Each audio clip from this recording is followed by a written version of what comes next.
Good morning students. মই miss পূৰ্বী তোমালোক সকলোকে মোৰ চেনেললৈ স্বাগতম জনাইছো। আজি মই লৈ আহিছো ক্লাস 3 এটা নতুন লেসন। আশা কৰো তোমালোকে মোৰ লগতে সমানে সহযোগিতা কৰি যাবা আৰু ঘৰত পঢ়িবা। যদি কিবা বুজি নোপোৱা বা কিবা যদি বুজাত অসুবিধা হয় তেন্তে মোক কন্টাক্ট কৰিবা। মই যিমান পাৰো তোমালোকক সহায় কৰিবলৈ চেষ্টা কৰিম। তেনেহলে এতিয়া আমি লেসনটো ষ্টাৰ্ট কৰো। লেসনটোৰ নাম হৈছে ৰকাৰ যোগ 1। এই লেসনটোত আমি ৰকাৰ ক'ত ব্যৱহাৰ হয়, ৰকাৰ উৎপত্তি কেনেকৈ হৈছিল, সম্পূৰ্ণ ৰকাৰৰ বিষয়ে আজি আমি শিকিম। তো ব্যঞ্জন বৰ্ণ অৰ্থাৎ যিকোনো ব্যঞ্জন বৰ্ণৰ পাছত যদি ৰ শব্দটো যোগ হয় তেতিয়া তাৰ ৰূপ বেলেগ হৈ যায় অৰ্থাৎ ৰ হৈ যায়। যেনে ধৰা কৰ পিছত যদি ৰ যোগ হয় তেতিয়া হ'ব কৰে ক্ৰ। দন্ত্য তৰ লগত ৰ যোগ হলে তৰিত ৰ। তেনেকে ভ লগত যোগ হলে ভৰে ভ্ৰ, মৰ লগত যোগ হলে মৰে ম্ৰ। তেনেকে যিকোনো ব্যঞ্জন বৰ্ণৰ তলত সেই ৰকাৰডাল চিনডাল ব্যৱহাৰ হোৱাৰ লগে লগে তাৰ উচ্চাৰণ বেলেগ হয়, তাৰ ৰূপ বেলেগ হয়, আকৃতি প্ৰকৃতি সম্পূৰ্ণ বেলেগ হৈ যায়। উদাহৰণস্বৰূপে আমি দিব পাৰো ক যোগ ৰ কৰে ক্ৰ অৰ্থাৎ ক্ৰোধ। যেনে কৰে ক্ৰ তাত উকা দন্ত্য ধ ক্ৰোধ। তাৰপিছত আহিলে আক্ৰমণ। আক্ৰমণৰ সেই মাজতো কৰে ক্ৰ শব্দটো যোগ হ'ল। বক্ৰ ব যোগ কৰে ক্ৰ চক্ৰ। প্ৰথম চ যোগ কৰে ক্ৰ চক্ৰ। তাৰপিছত আহিলে চৰেশ্ৰ আশ্ৰম। যেনেকৈ চৰে আ যোগ চৰেশ্ৰ ম আশ্ৰম। তাৰপিছত আহিলে শ্ৰম চৰেশ্ৰ ম শ্ৰম। বিশ্ৰাম বধ হচৰিকা চৰেশ্ৰ তাত আকা ম বিশ্ৰাম। ঠিক তেনেকৈ আমি ব্যঞ্জন বৰ্ণৰ লগত ব্যঞ্জন বৰ্ণৰ প্ৰতিটো শব্দৰ লগত ৰ ব্যৱহাৰ কৰি তাৰ উচ্চাৰণ তাৰ ৰূপ আমি সলনি কৰিব পাৰো। এতিয়া আহো আমি মেইন লেসনটোৰ মাজলৈ। ইয়াত প্ৰথম লাইনটো আছে ক্ৰোধ কৰা বেয়া। খঙক ক্ৰোধ বুলি কোৱা হয়। এতিয়া চোৱা ক্ৰোধ মানে হৈছে খং, খং মানেও হৈছে ক্ৰোধ। খং কৰাটো ভাল নহয় ন, এই কিতাপতো কৈছে যে খং কৰাটো একেবাৰে বেয়া। তাৰপিছত আছে খং দমন কৰিব পাৰিলে জীৱনত সুখ হয়। এই কথাটো নোহোৱা নহয় বাৰু।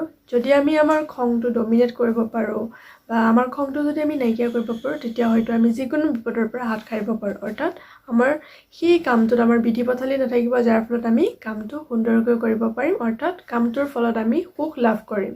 আমাৰ জাতীয় পতাকাত এটা চক্ৰ আছে। চক্ৰ মানে হৈছে চকা, যিটো মাজৰ বগা অংশত থাকে। আমাৰ দেশত অশোক নামেৰে এজন সম্ৰাট আছিল। সম্ৰাট মানে হৈছে ৰজা।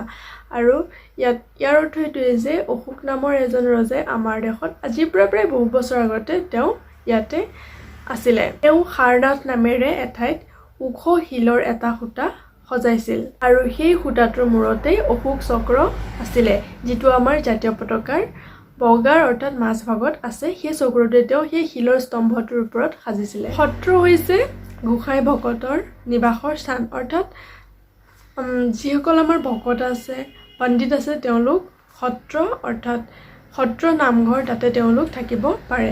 মাজুলীক সত্ৰ নগৰী বুলি কোৱা যায়। অৰ্থাৎ মাজুলীত বহু পৰিমাণে সত্ৰ আছে কাৰণে তাক সত্ৰ নগৰী মাজুলী বুলিও কোৱা হয়। লগৰীয়াৰ সৈতে মিত্ৰভাৱ ৰাখিবা। মিত্ৰভাৱ মানে হৈছে বন্ধুত্বপূৰ্ণ অৰ্থাৎ ফ্ৰেণ্ডশ্বিপ। কেতিয়াও বন্ধু অৰ্থাৎ ফ্ৰেণ্ডৰ মাজত কেতিয়াও হাই কাজিয়া লাগিব নালাগে। তোমালোক সদায় ইজনে সিজনৰ লগত ফ্ৰেণ্ডশ্বিপ কৰি ৰাখিবা। তেতিয়া তোমালোকৰ বিপদ আপদ যিকোনো ধৰণৰ সমস্যাৰ ক্ষেত্ৰত ইজনে সিজনক অৰ্থাৎ তোমাৰ ফ্ৰেণ্ডে তোমাক হেল্প কৰিব। সেয়ে সদায় ফ্ৰেণ্ডৰ লগত ধুনীয়াকৈ থাকিবা, ফ্ৰেণ্ডশ্বিপ কৰিবা, কেতিয়াও কাজিয়া নালাগিবা। পৰিশ্ৰমেই সকলো কামৰ সফলতাৰ মূল। অৰ্থাৎ আমি যদি কষ্ট কৰিব নোৱাৰোঁ তেনেহ'লে আমি জীৱনত কেতিয়াও ছাকচেছ হ'ব নোৱাৰিম। এতিয়া ফৰ এক্সাম্পল আমাৰ এক্সাম আহি আছে, কিন্তু আমি পঢ়িব লাগিব। পঢ়াটো এটা কষ্টকৰ কাম যি হ'লেও যদি আমি পঢ়ি যদি সেই কষ্টখন নকৰোঁ আমি এক্সামত কেতিয়াও ভাল মাৰ্কছ নাপাম বা আমাৰ ৰিজাল্টটো ভাল নহ'ব, যাৰ কাৰণে আমাৰ মা দেউতা বা আমাৰ ডাঙৰ যদি ঘৰত কোনোবা আছে তেওঁলোকেও মনত দুখ পাব। সেয়ে আমি কষ্ট কৰি যাম, তাৰ ফলত আমি এটা ভাল ৰিজাল্ট বা ভাল মাৰ্কছ পাবলৈ সক্ষম হ'ম। পৰিশ্ৰম কৰি ভাগৰ লাগিলে বিশ্ৰাম ল'ব লাগে। পৰিশ্ৰম মানে হৈছে কষ্ট, বিশ্ৰাম মানে হৈছে জিৰণি। অৰ্থাৎ আমি ৰেষ্ট ল'ব লাগে। যদি কাম কৰি কৰি ভাগৰ লাগে আমি আমাৰ শৰীৰটো অলপ ৰেষ্ট বিচাৰে।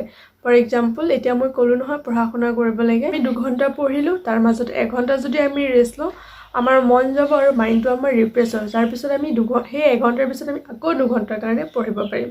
একেবাৰে লাষ্ট লাইনটো হৈছে সৎ চৰিত্ৰৰ ছাত্ৰ ছাত্ৰীয়ে সদায় ডাঙৰৰ কথা মানি চলে। এতিয়া যদি কোনোবা ভাল হয়, সৎ মানে হৈছে ভাল, ভদ্ৰ, সেই ভদ্ৰ বা ভাল যিখিনি ষ্টুডেণ্ট আছে তেওঁলোকে সদায় ডাঙৰৰ কথা মানি চলে বুলি কিতাপত কৈছে। সেয়ে যদি তোমালোকে নিজেতো বুজি পাবা ন কোন কেনেকুৱা। যদি তোমালোকৰ মাজত কিছুমান বেয়া অভ্যাস আছে সেইখিনি তোমালোকে কি কৰা, এভইড কৰা আৰু ভালখিনি লোৱা আৰু সদায় সকলোৰে মৰমৰ হৈ থাকা। এই আছিলে আজিৰ লেচনটোৰ এক্সপ্লেনেশ্যন। যিমানখিনি পাৰিছোঁ মই কৰিবলৈ চেষ্টা কৰিছোঁ আৰু ইয়াৰ মাজতে যদি কিবা ৰৈ গৈছে তেন্তে মোক তোমালোকে কণ্টেক্ট কৰিবা, মই যিমানখিনি পাৰোঁ তোমালোকক সহায় কৰিম। আৰু এতিয়া আমি এই লেচনটো কুৱেশ্যন এনচাৰখিনি মই জাষ্ট অলপকৈ যিমানখিনি পাৰোঁ এনেকৈ কৈ যাম, তোমালোকে নিজৰ কপিটো উলিয়াই ল'বা আৰু লিখি যাবলৈ চাবা। ফাৰ্ষ্ট কুৱেশ্যনটোৰ হৈছে ক্ৰোধ কাক বোলে। ইয়াৰ আনচাৰটো ওলাই আছে খঙকে ক্ৰোধ বুলি কোৱা হয়, যিটো আমি এক্সপ্লেইন কৰি গ'লোঁ ফাৰ্ষ্ট লাইনটোতে আছিলে লেচনটোৰ। নেক্সট কুৱেশ্যনটো হৈছে ক্ৰোধ দমন কৰিলে কি হয়।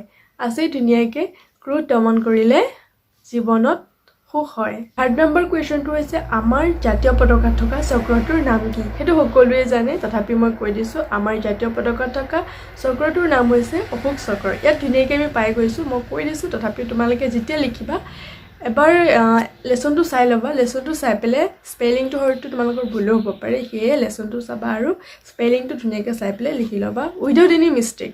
ফৰ্থ নম্বৰ কুৱেশ্যনটো হৈছে ভাগৰ লাগিলে আমি কি কৰিব লাগে। আৰু ইয়াৰ আনচাৰটো হৈছে ভাগৰ লাগিলে আমি বিশ্ৰাম কৰিবলৈ লাগে, অৰ্থাৎ জিৰণি ল'ব লাগে, মানে ৰেষ্ট। সেই আছিলে আমাৰ আজিৰ লেচনটো। আকৌ এবাৰ কৈছোঁ, যদি কিবা বুজি নোপোৱা বা অসুবিধা হয় তেন্তে মোক কণ্টেক্ট কৰিবা, মই যিমানখিনি পাৰোঁ তোমালোকক সহায় কৰিবলৈ চেষ্টা কৰিম। তেন্তে আৰু এটা ৰিকুৱেষ্ট, মোৰ ভিডিঅ'টো চাই তোমালোকৰ ফ্ৰেণ্ডছৰ লগত শ্বেয়াৰ কৰিবা, লগতে চেনেলটো ছাবস্ক্ৰাইব কৰি কাষতে থকা বেল আইকনটো প্ৰেছ কৰি অল কৰি দিবা। তেতিয়া মই যেতিয়াই মোৰ ভিডিঅ' আপলোড কৰিম নটিফিকেশ্যনটো পাই যাবা আৰু লগালগ তোমালোকে মোৰ ভিডিঅ'টো চাব পাৰিবা। আৰু ঘৰত ভালকৈ পঢ়িবা আৰু বেছি ওলাই সোমাই নপৰিবা। জানিছা এতিয়া যিহেতু খুব পেণ্ডেমিক চিটুৱেশ্যন চলি আছে, সেয়ে ঘৰতে থাকা, ধুনীয়াকৈ পঢ়া শুনা কৰা, লগতে খেল ধেমালি কৰা, কিন্তু ঘৰৰ পৰা বাহিৰত নোলাবা। তেন্তে আজিলৈ আহোঁ, বাই বাই।